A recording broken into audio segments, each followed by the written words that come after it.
अपना परिचय बताएं। ग्राम बड़ेपुर, फारूक शाह है नाम मेरा।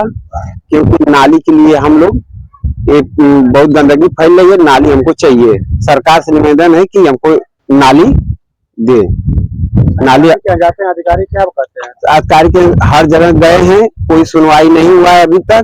आप सोच रहे हैं कि नहीं जाएंगे तब फिर तो तहसीलदार से, डीएम साहब से मिलके हम लोग को प्रस्ताव डालेंगे, भाई हमारा सुविधा ये करा दीजिए। प्रधान जी क्या कहते हैं? प्रधान जी भी सब में कि बोलते हैं कि नहीं हम तैयार हैं नाली के लिए, पोखरे के लिए, हर चीज में तैयार हैं। पोखरा बोलते हैं गौ समाज, पट्टा है, पट्टा नहीं है, गौ समाज है, पूरे पब्लिक का है। ये बोलते हैं कि नहीं गौ समाज है, और गौ समाज के लिए प्रधान भी बोलते हैं कि नहीं कि भी उसके कागज दिखाओ, तो कागज नाजिम पुत्र अहमद ये कागज नहीं दिखा रहे हैं। अब बोल रहे हैं कि पट्टा है, और वहां से डीएम साहब का आदेश था कि नहीं उसमें पानी भी जाएगा, उसमें समझ लो कि नाली भी जाएगी, मछली। आगे क्या मांग आगे मांग करें कि हमारा नाली गांव की विकास हो, नाली भी चाहिए हमको, और पोखरा भी गौ समाज होना चाहिए। क्या नाम है आपका? शमसुद्दीन, किस गांव के रहने वाले? बड़ेपुर, विकास खंड दौकली ब्लॉक। क्या समस्या है? नाली के साथ समस्या, हम लोग को पानी हर क्षति हो रहा है, बहुत दिन से बहुत परेशान है हम लोग को। पानी कहीं नहीं पा रहा, घर में दरवाजे पे गिर रहा है, गंदगी हो रहा है। उसके बाद हम लोग सोच रहे कि कोई नाली का सिस्टम बन जाए, हम लोग का व्यवस्था सही हो जाए। इसमें 7 परिवार में सभी लोग है, हम ही लोग की जगह जमीन है, यानी कि बाहरी जमीन है, कुछ आबादी है, कुछ अपनी जमीन भी है। एक बार अपना परिचय दे दें। हमारा नाम असलम शाह है और ग्राम बड़ेपुर से, और हमारी समस्या जो है नाली को लेके है।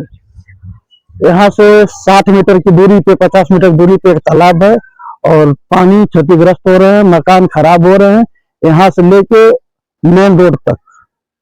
और हमारी सरकार से ही निवेदन है कि हमारे नाली को और रास्ते को निर्माण करके बनाया जाए, जिसमें ग्राम प्रधान सरोज यादव करके हैं, वो नाली का निर्माण कर रहे हैं। तो कुछ लोग नाजिम पुत्र अहमद, जैनुद्दीन पुत्र अहमद, ये दोनों लोग विवाद डाल रहे हैं।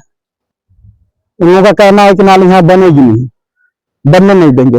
एक बात और कह रहे हैं कि इस प्रधानी में, सरोज यादव के प्रधानी में, राजनारायण जो प्रधान है, इनके प्रधानी में नहीं बनेगी, जो नेक्स्ट में प्रधान होंगे उनके प्रधानी में बनेगी। शिकायत करने की है? शिकायत किए हैं, तहसीलदार साहब के पास 3 बार दरखास्त दिए हैं, एसडीएम साहब के पास 1 बार दिए हैं, और जन सुनवाई केंद्र में वहां भी हम पोर्टल पे डाले हुए हैं। क्या आश्वासन मिला है?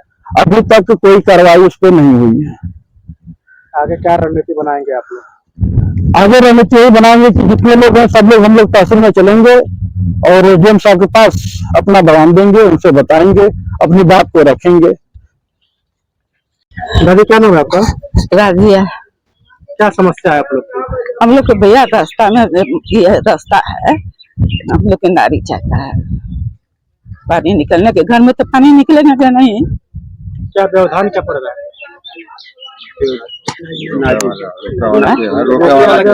नाजिम रोके वाला। आगे क्या मांग करती है आप शासन प्रशासन से? क्या मांग?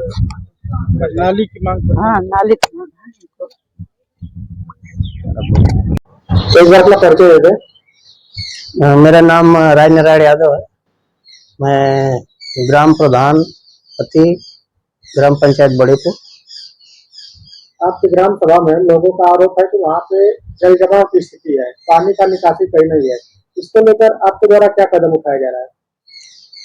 जहाँ पर जल जमाव है और जहाँ पर जल निकासी की स्थिति बन रही है, वहाँ मैं नाली बनवा रहा हूँ या बनवा चुका हूँ। लेकिन एक जगह ऐसी है जहाँ पर अधिक से अधिक जनसंख्या है और वहाँ पर उस पानी का निकास हो सकता है, लेकिन वो जो पोखरा है उस पर एक नाजिम शाह करके हैं और उस पोखरे पर अपना अतिक्रमण कर रहे हैं और उसको अपना बोलते हैं कि यह मेरा भूमिधरी का है, और उस पोखरे में किसी का पानी नहीं जाने देते हैं। और इस मामले को मैं डीएम के पास भी गया था और एसडीएम के पास कम से कम 3-4 बार गया, और अभी फिलहाल मैं तहसीलदार के पास भी गया था। तहसीलदार ने लेखपाल को बोला था कि आप किसी स्थिति में नाली निर्माण करवाइए, लेकिन यह 3 महीना गुजर गया, लेकिन अभी तक इसका कोई रिजल्ट नहीं है। और 4 दिन पहले पुनः अभी तहसील दिवस के अवसर पर एसडीएम के पास यह मामला संज्ञान में डाला गया और मैं स्पष्ट उसमें लिख दिया हूं कि भाई ये पोखरे पर अतिक्रमण किया जा रहा है जो हमारे ग्राम पंचायत के लिए सही नहीं है, उसका भौतिक व अभिलेखीय सत्यापन कराया जाए और जो भी सही है उसको कर दिया जाए। और यह मामला कहीं न कहीं दो समुदाय के बीच का बनता जा रहा है। एक तरफ बिंद बस्ती है और एक तरफ मुसलमान बस्ती है। भविष्य में आने वाले समय में कहीं ऐसा न हो जाए कि एक सामुदायिक मतलब सौहार्द को खतरा बन जाए। और मैं स्पष्ट रूप से लिख दिया हूं कि अगर यहाँ पर सामुदायिक सौहार्द का माहौल खराब होता है तो केवल और केवल प्रशासन उसका जिम्मेदार होगा।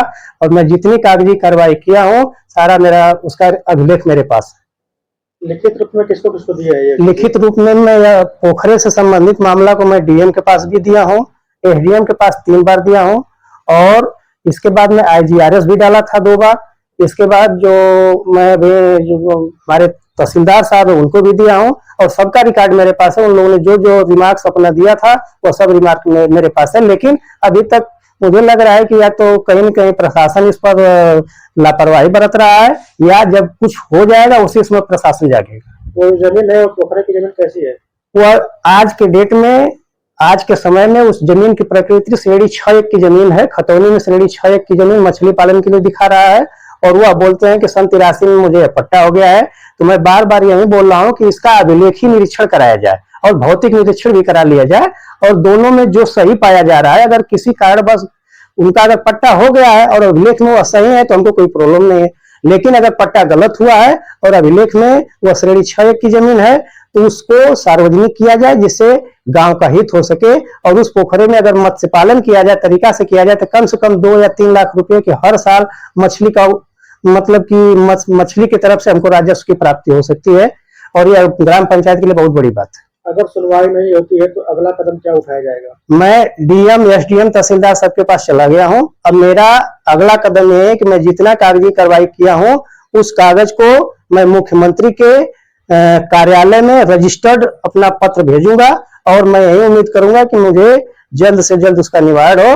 और मैं यह चाह रहा हूं कि बिना किसी माहौल को खराब किए यह मसला सुलझ जाए, प्रशासनिक स्तर पर प्रशासन इसका संज्ञान ले और शांतिपूर्वक इस मसले को सुलझा दिया जाए।